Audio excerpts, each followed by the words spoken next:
এদের দিয়া ইসলামের যত অপকার হয়েছে ইহুদি খ্রিস্টান দিয়া ইসলামের তত অপকার হয় নাই। কারণ টুপি মাথায় দিয়ে যখন ইসলামের বিরুদ্ধে কথা বলে তখন মানুষ দুই ভাগে বিভক্ত হয়ে যায়, কোনটা ধরবো কোনটা ছাড়বো।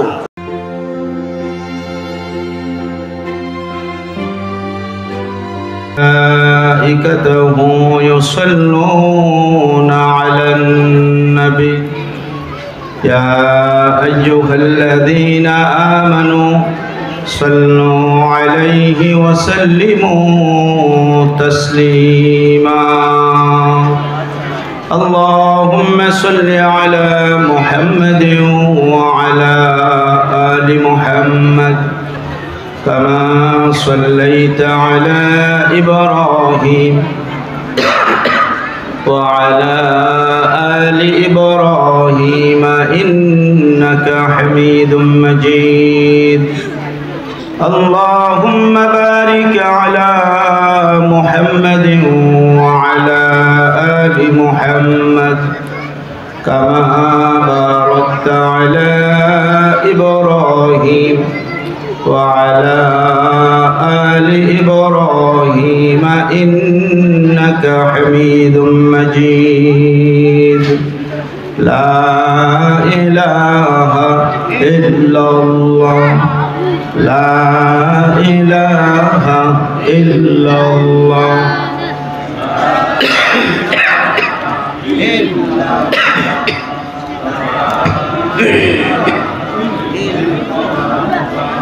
لا إله إلا الله لا إله إلا الله لا إله إلا الله محمد رسول الله صلى الله عليه وسلم। জামিয়া ইসলামিয়া দারুল হক মাদ্রাসা কর্তৃক আয়োজিত ইসলামী সম্মেলনের সম্মানিত সভাপতি দিগার হযরত উলামায়ে কেরাম, বেরাদার ইসলাম ও অত্র এলাকার পর্দার আড়ালের শ্রবণরতা মা ও বোনেরা, আল্লাহ সুবহানাহু ওয়া তাআলার দরবারে লাখো কোটি শুকর, যিনি আমাদেরকে অত্যন্ত ভালোবেসে মহব্বত করে পছন্দ করে তারই পবিত্র কোরআনুল কারীমের আলোচনা শোনার জন্য সুন্দর পরিবেশে তথা বেহেশতের বাগানের ভিতরে আসার বসার তৌফিক আমাদেরকে দিয়েছেন। এই জন্য মনিবের দরবারে কালিমাত শুকর আদায় করে অন্তরের অন্তরস্থল থেকে খুশি হয়ে জোরে সরে বলছি আলহামদুলিল্লাহ। মহব্বতের সাথে জোরে সরে বলুন আলহামদুলিল্লাহ। আল্লাহ রাব্বুল আলামিন আমাদেরকে তৌফিক দিয়েছেন বিদায় আসতে পেরেছি। যাদেরকে আল্লাহ পাক তৌফিক দিবেন না, হাজারো চেষ্টা করেও তারা আসতে পারবেন। আল্লাহ আমাদেরকে পছন্দ করেছেন, তৌফিক দিয়েছেন, আসতে পেরেছি। আল্লাহ রাসূল বলছেন এই পৃথিবীতে তিনটা জায়গা হলো বেহেশতের বাগান। একটা হলো যে জায়গায় নামাজ পড়া হয়, ওই মসজিদটা হলো বেহেশতের বাগান। যেখানে জিকির করা হয়, অল্প কিছু সংখ্যক মানুষ বসে আল্লাহ আল্লাহ জিকির করেন, জিকিরের মজলিসটাকে নবীজি জান্নাতের বাগান বলে উল্লেখ করেছে। 3 নম্বর হলো যেখানে কোরআন এবং হাদিসের আলোচনা করা হয়, জান্নাত জাহান্নামের বয়ান করা হয়, মাসালা মাসায়েল বলা হয়, ওই মজলিসটাও নবীজি বলছেন বেহেশতের বাগান।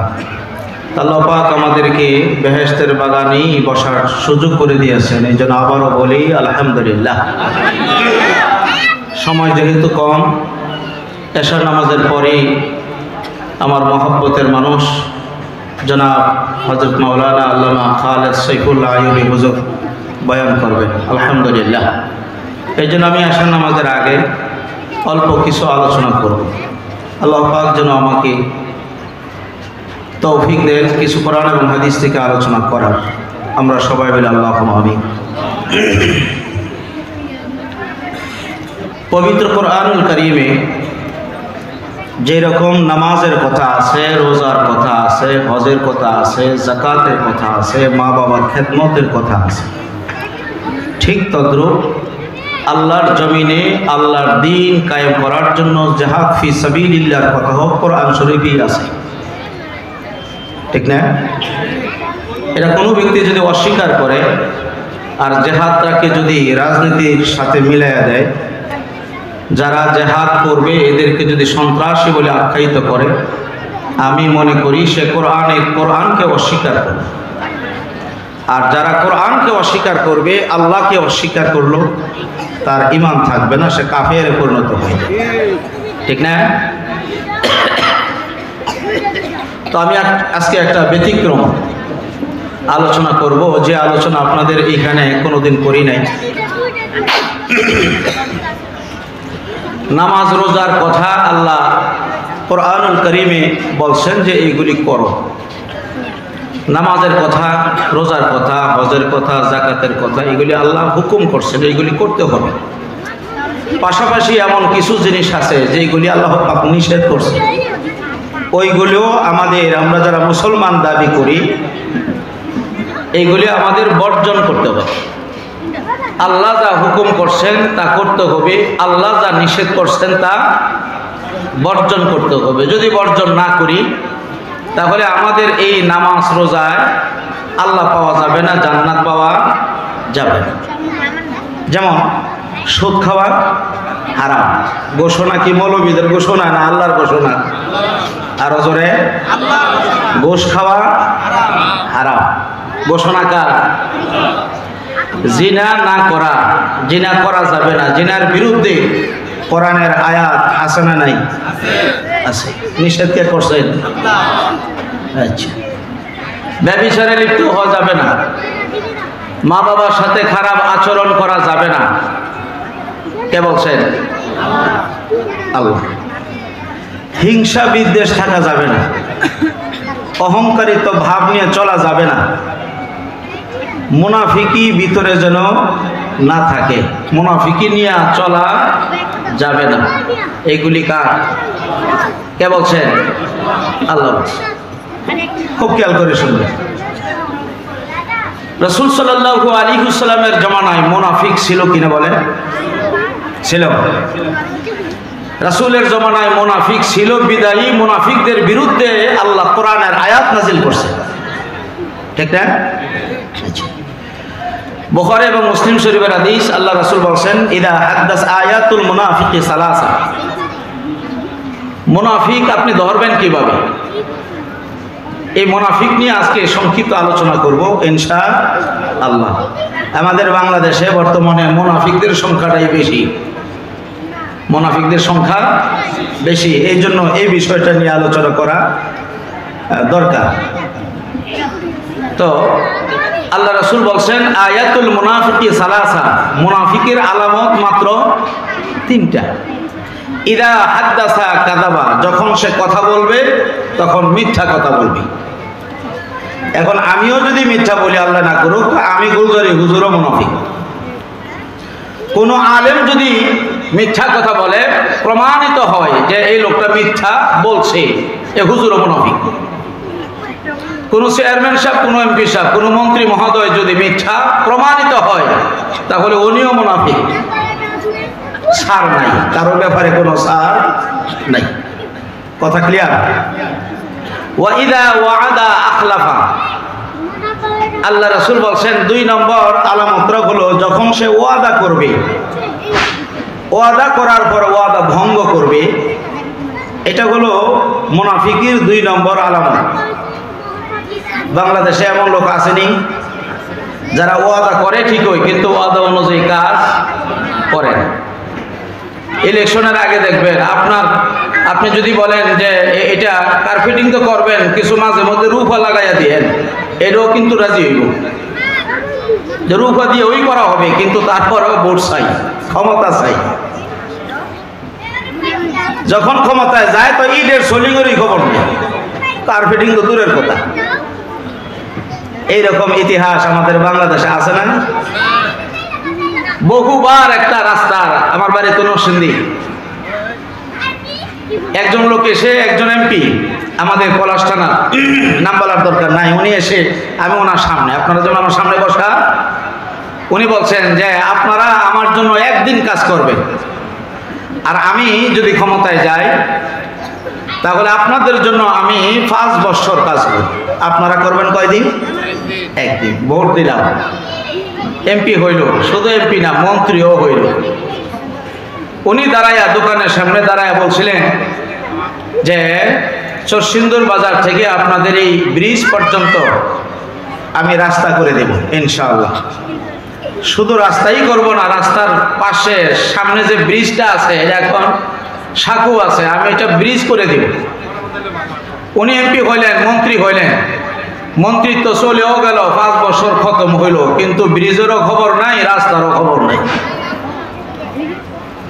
আবারও একই কথা বললেন, আবারও এমপি হইলেন, মন্ত্রী হইলেন, কিন্তু ব্রিজ আর হইল না, রাস্তাও আর হইল না। আল্লাহ রাসূল বলছেন ওয়াইদা ওয়াদা আখলাফা, এইরকম ওয়াদা কইরা যারা ওয়াদা খেলাফ করে এরা যত বড় লিডার হোক, আমি নবী ঘোষণা দিয়ে দিলাম আস্তা মুনাফিক। বেজার হইছেন? আমি তো উদাহরণ দিতে গেলে বলতে হয়। এখন যদি মনে করেন যে না আপনি রাষ্ট্রবিরোধী বক্তব্য দিতেছেন, না রাষ্ট্রবিরোধী না, আমি কেন রাজনীতি করার জন্য আসছি, আর আমি রাজনীতিকে বুঝি? আমি তো কিছুই বুঝি না, রাজনীতি বুঝি না আমি। এই জন্য আমার জীবনটা গেছে মাটির নিচের ওয়াজ করতে করতে, সবসময় কবরের ওয়াজ করি। আপনারা যারা আমার ভিডিও দেখছেন, সরাসরি ওয়াজ শুনছেন, সবসময় দেখছেন আমি কবরের জগতের ওয়াজ করি, এরপরে আসমানের উপরের ওয়াজ করি, জান্নাতের বয়ান করি, জাহান্নামের বয়ান করি, যেগুলি দুনিয়ায় নাই। যার কারণে আমার নামে এই পর্যন্ত কোনো কেসও হয়েছে না। আর যারা দুনিয়ার ওয়াজ করে, আল্লাহর দ্বীন কায়েমের কথা বলে, কোরআনের হক কথাগুলি বলে, তারা বর্তমানে জেলখানায় আছে। ঠিক কিনা ধরে বলেন? জেলখানায় আছে। তো জেলখানাটা এটা রাসূলের সুন্নাত, সুন্নাত কিনা বলেন? হক কথাও বলতে হবে, শুধু কবরের ওয়াজ করলে চলতো না। এখন বুড়া বয়সে আমি নিয়োগ করছি, এখন থেকে ইনশাল্লাহ যতদিন আল্লাহ বাঁচায় রাখে মাটির উপরের কিছু ওয়াজ করব। আপনারা আমার জন্য দোয়া করেন, আসমানের নিচে আর মাটির উপরে, মাটির নিচে আর যাইতাম না। আল্লাহ যেন তৌফিক দেন, আমরা সবাই বলি আমিন। যেই মানুষটা মাটির উপরে ভালো কাজ করবে, আল্লাহ রাসূল বলেন এই মানুষটা মাটির নিচে ভালোভাবে থাকতে পারবে। আর মাটির উপরে যদি আকাম কুকাম করে বেড়ায়, তাহলে মাটির নিচে গিয়া ভারজতা গাইব। এই জন্য মাটির উপরের ওয়াজের দরকার আছে, আছে না নাই? আছে। আল্লাহ রাসূল বলছেন ওয়াইদা ওয়াদা আখলাফা, ওয়াদা করে যদি খেলাফ করে, ভঙ্গ করে, সে মুনাফিক। কয়টা হইল? 2টা, মনে রাখবেন। ওয়াইজা তুমিনা খানা, আমানত রাখলে আমানতের খেয়ানত। আপনি আমার কাছে 5 লক্ষ টাকা রাখলেন এই বিশ্বাসে যে হুজুর এত লম্বা লম্বা ওয়াজ করে, বিভিন্ন এলাকায় গিয়ে মাহফিল করে, সাক্ষী টাক্ষীর দরকারটা কি? যে হুজুর আপনার কাছে আমার বিবির 3 ভরি স্বর্ণ আছে, 2 ভরি রূপা আছে, আর 5 লক্ষ টাকা নগদ আপনার কাছে আমি রাখলাম, 2 বছর পরে ইনশাল্লাহ নিয়ে যাইব। আমি বললাম একটু কাগজ করেন। হুজুর আপনার সাথে কি এর কাগজ? কাগজের দরকার আসেনি, আপনাকে আমি বিশ্বাস করি। এখন 2 বছর চলে যাওয়ার পরে বেচারা আসলো, উদাহরণ দিতেছি, বেচারা আসলো, হুজুর আমার 3 ভরি স্বর্ণ, 2 ভরি রূপা, 5 লক্ষ টাকা আপনি এখন দিয়ে দেন, আমার এইগুলো দরকার পড়ছে। তখন আমি কি বলবো যে কোথায়, আপনি কখন রাখছেন, কোনো সাক্ষীটা কি আসেনি? সর্বনাশের কাজ। এই লোকটা বলবো হুজুর এত লম্বা লম্বা ওয়াজ করে, কি সুন্দর ওয়াজ করে, সাক্ষীর আমার কি দরকার ছিল, লেখার কি দরকার ছিল? এই জন্যই তো সাক্ষী ছাড়া হুজুরের কাছে টাকা রাখছিলাম। এখন হুজুর দিয়ে অস্বীকার করতেছে। তা আমি যদি অস্বীকার করি, তো লোকটা যে আমার কাছে আমানত রাখলো, আমানতের খেয়ানত করলাম কিনা? আমি যত বড় আলেমই হই, আমানতের খেয়ানত করার কারণে আমিও মুনাফিক, আমিও মুনাফিক। এইবার মুনাফিকদের স্থান কোথায়, রেজাল্টটা কি? আল্লাহ নিজেই বলতেছেন ইন্নাল মুনাফিকিনা ফিদ দারকিল আসফালি মিনান নার। নবী গো আপনি জানায় দেন, আপনার উম্মতদেরকে জানায় দেন, যাদের ভিতরে এই 3টা বদ অভ্যাস থাকবে এরা তো মুনাফিক। মুনাফিকদের স্থান হলো জাহান্নামের একেবারে তলদেশে। নাউযুবিল্লাহি মিন যালিক। জাহান্নামের একেবারে তলদেশ। তলদেশ বলতে আমরা কি বুঝি? একটা গভীরতা আছে না? প্রত্যেকটা জিনিসের একটা গভীরতা আছে। আল্লাহর পয়গম্বর বিশ্বনবী মুহাম্মদুর রাসূলুল্লাহ সাল্লাল্লাহু আলাইহি ওয়াসাল্লাম আসরের নামাজের পরে সাহাবায়ে কেরামদের সামনে আলোচনা করতেছিলেন জান্নাত জাহান্নামের বয়ান। সাহাবায়ে কেরাম রাদিয়াল্লাহু তাআলা আলাইহিম আজমাইন নবীজির সামনে বসা ছিলেন। হঠাৎ করে একটা বিকট আওয়াজ হলো। হাইওয়ে রোডের মধ্যে বাসের চাক্কা ভ্রষ্ট হইলে, বড় ট্রাকের চাক্কা ভ্রষ্ট হইলে দেখা যায় 1 কিলোমিটার দূরে থেকে বিশাল বড় আওয়াজ না? মানুষ মনে করে বোম ফুটাইলো, কি হইল? পরে তথ্য নিয়ে জানা যায় যে বাসের চাক্কা পড়ছে, ঠিক না? আল্লাহর পয়গম্বর সাহাবায়ে কেরাম রাদিয়াল্লাহু তাআলা আলাইহিম আজমাইন সবাই একযোগে শুনছেন বিশাল বড় একটা আওয়াজ। সাহাবায়ে কেরাম নবীজিকে প্রশ্ন করলেন, ইয়া রাসূলুল্লাহ, ওগো নবীজি, এই যে বিশাল বড় একটা আওয়াজ হইল, বিকট একটা শব্দ হইল গো নবী, এটা কিসের শব্দ? হুজুর সাল্লাল্লাহু আলাইহি ওয়াসাল্লাম চুপচাপ বসে আছেন। রাসূল না গুফতা, তা না গুফতা জিবরাইল, জিবরাইল হারগাজ না গুফতা, তা না গুফতা রব্বুল জলিল। আল্লাহর নবী কোন সমস্যার সম্মুখীন হলে পরে আল্লাহর পয়গম্বর চুপচাপ বসে থাকতেন, কোনো প্রশ্নের জবাবই দিতেন না, যেহেতু উনি জানেন না যে জিনিস জানেন না এই জিনিস জবাব নাই। আল্লাহর পয়গম্বর অপেক্ষায় থাকতেন জিবরাইল আমিন খবরটা পৌঁছে দেয়, জবাবটা দিয়ে দেয়। জিবরাইল আলাইহিস সালাম সপ্তম আসমানের উপরে বসে থাকেন। আল্লাহ রাব্বুল আলামিন খবর দিয়ে আমি নবীজির কাছে জিবরাইলকে আমার আল্লাহ পাঠায় দেন। সুবহানাল্লাহ। আল্লাহ নবী চুপচাপ বসে আছেন, কোনো জবাব নাই। 5-7 মিনিট চলে গেল, কোনো জবাব নাই। বিশ্ব নবী বলতেছেন, সাহাবীরা রে, তোমরা যে এরকম আওয়াজটা শুনেছো আমি নবীও তো শুনছি, কিন্তু আওয়াজটা যে কিসের আমি নিজেও জানি না, কেমনে বলবো, কি জবাব দিব? কিছুক্ষণ পরে তাকায় দেখেন জিবরাইল আলাইহিস সালাম এসে আল্লাহ রাসূলের সামনে হাজির হয়ে গেছেন। সুবহানাল্লাহ। জোরে কোন। জিবরাইল আমিন তথ্যটা নিয়ে আসলেন। নবী গো, কিছুক্ষণ পূর্বে বিশাল একটা আওয়াজ আপনি নিজেও শুনেছেন, সাহাবায়ে কেরাম শুনেছেন। সাহাবায়ে কেরাম প্রশ্ন করেছেন কিসের আওয়াজ, কোনো জবাব নাই।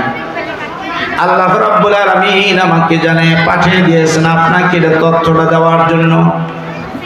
আজ থেকে 70,000 বছর পূর্বে, আজ থেকে এখন থেকে 70,000 বছর পূর্বে জাহান্নামের উপর থেকে বিশাল বড় একটা পাথর জাহান্নামে নিক্ষেপ করেছিল ফেরেশতারা। ওই যে পাথরটা নিচে নেমেছিল, নামতে নামতে নামতে নামতে নিচে যেতে যেতে যেতে যেতে 70,000 বছর পরে গিয়া জাহান্নামের তলদেশে গিয়া যে ধাক্কাটা লাগছে, ওই ধাক্কা লাগার আওয়াজটা, শব্দটা নবী গো এই মুহূর্তে আপনারা শুনছেন। জোরে কোন সুবহানাল্লাহ। ভাইরা আমার, নিচ থেকে যদি একটা পাথর উপরের দিকে যায় তার গতিবেগ হলো কম, কিন্তু বিশাল আকৃতির ওজনের একটা পাথর যদি উপর থেকে নিচে নামায় দেয় তাহলে তার গতিবেগ কম না বেশি? বেশি। তো গতিবেগ বেশি, এরপরেও উপর থেকে নিচে নামতে সময় লাগছে 70,000 বছর। এখন আপনি আন্দাজ করেন অথবা আপনি অঙ্ক করেন, চিন্তা ফিকির করেন, তাহলে জাহান্নামের গভীরতা কতটুকু হবে? আল্লাহ বলেন, ইন্নাল মুনাফিকিনা ফিদ দারকিল আসফালি মিনান নার। নবী গো, যারা টুপি মাথায় দিয়া, দাড়ি রাইখা, লম্বা জামা গায়ে দিয়া ইসলাম ধর্ম গ্রহণ কইরা ইসলামের বিরোধিতা যারা করে এরা হলো মুনাফিক। নামাজ পড়ে, রোজা রাখে, ঠিকই আছে, কোরআন শরীফ তেলাওয়াত করে, সকাল সন্ধ্যায় তেলাওয়াত করে, কিন্তু কোরআনের আইন মানতে রাজি না। কোরআনের বিধান মানতে রাজি না, কোরআনের বিধানের কথা বললি তার শরীরে আগুন জ্বলা যায়, এরাই হলো সত্যিকারের মুনাফিক। মুনাফিক দ্বারা ইসলামের যত ক্ষতি হয়েছে, কাফের বেঈমান দ্বারাও ইসলামের তত ক্ষতি হয় নাই। এই জন্য আল্লাহ বলে, নবী গো, কাফেররা থাকবো মুনাফিকদের উপরে, মুনাফিকদের উপরে, আর কাফেরদের নিচে আমি আল্লাহ জায়গা বানায় রাখছি মুনাফিকদের জন্য। নাউযু বিল্লাহি মিন যালিক।